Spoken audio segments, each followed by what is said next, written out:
朋友相聚一齊天南地北咁樣閒聊，呢樣嘢我成日都會做。喺每一次咧閒聊嘅時候，都會見到身邊嘅朋友，佢哋同自己身邊嘅人嗰種相處嘅態度啊、樣貌啊，總係淋漓盡致咁樣喺佢面容上面咧表露出嚟。我有朋友就話啦，最中意咧就喺自己嘅伴侶身邊咧，唔記得呢樣，唔記得嗰樣，呢樣嗰樣唔係代表真係物件，而係啲好處，甚至乎壞處，總之乜嘢都唔記得啦。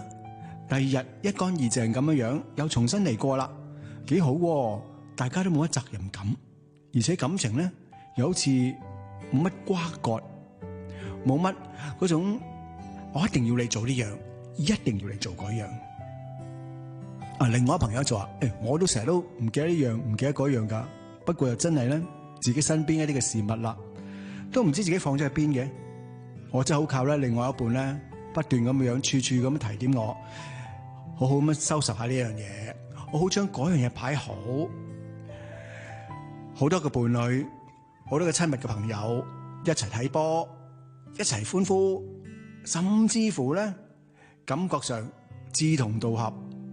講起另外一半嘅時候咧，一個互補不足，就好似咧大家越嚟越相似咁啦。但係咧呢一種感覺同埋實際上面係咪真嘅咧？唔知道啊。於是咧，我啲朋友就話啦，喂，不如去搵場戲睇下，仲要愛情嘅電影令到咧自己咧喺電影裏邊學識更加多浪漫嘅嘢，甚至乎咧。如果喺啲水火不容嘅情況之下，兩個人點樣解決咧？當然，好多時候小說、電影、劇情呢啲嘢咧，都俾你無限嘅幻想。但係可能當中亦都有佢嘅道理。就喺一個茶敘裏邊，大家講下互相不足啊，彌補下對方啊，跟住點樣走入一段嘅關係裏邊啊，慢慢。咁就消磨咗一個下午啦。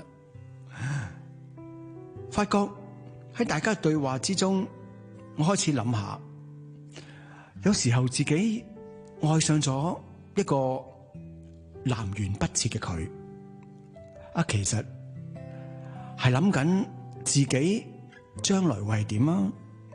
定抑話自己根本就未了解本身自己嘅中意係乜嘢，而喺對方上面。揾到邊個係自己咧？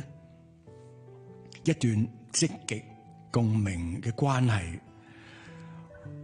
可以喺互相彌補之中，又唔會左右為難。喺咁嘅情況之下，係咪更加快成為一段美好嘅關係、親密嘅關係，更加快了解自己、了解對方咧？